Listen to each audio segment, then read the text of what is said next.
So let's go back from the beginning. How did the story start? That's a good question. This story starts probably about 1969. I was maybe about 9 years old when I first opened my first company.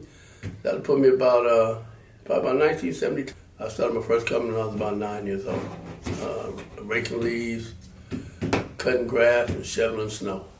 A small town in Kansas. Wow, that's crazy. That's crazy. So from there, how did you make it? How did you get your way over here to Los Angeles? Security. What was that story like? Like before leaving Kansas to come to Cali? Night and day. From growing up, working on farms every summer and walking to school a mile each way in the rain, snow, sleet. Didn't matter. There was no car to take you nowhere. We did what we had to do. From the time my mother took me out of that small town when I was about 14 to the time I made it to the big city, total difference night and day. I went from 10,000 people population to 1 million people population within 24 hours.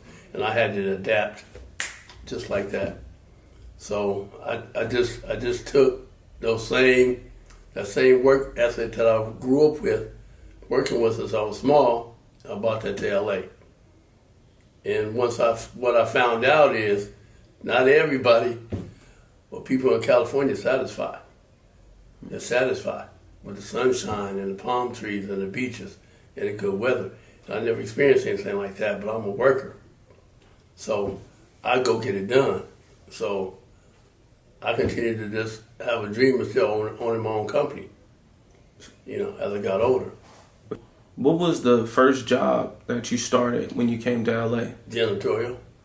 Okay. Yeah, I worked with Mr. Williams, rest in peace. It was my first job in the ninth grade. I worked every Saturday morning. He would pick me up at 7 a.m. to go clean up parking lots in downtown Los Angeles.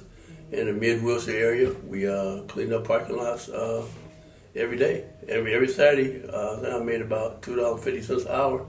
He probably paid me about $24 a day.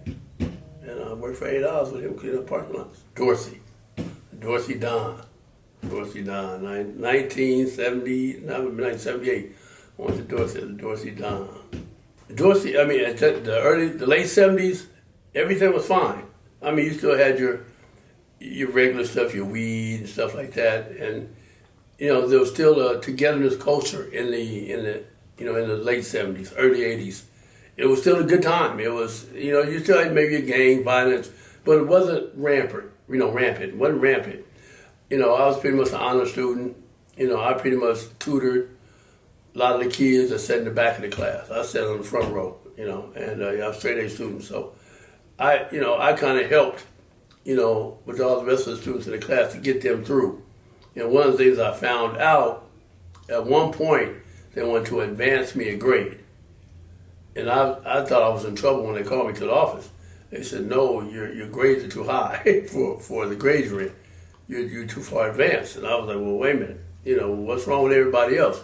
Well, everybody else wasn't afforded to be brought up in the country, to be brought up in a very good school system, which is one of the reasons why my mother left me in the country for as long as she did, was to make sure I had a solid educational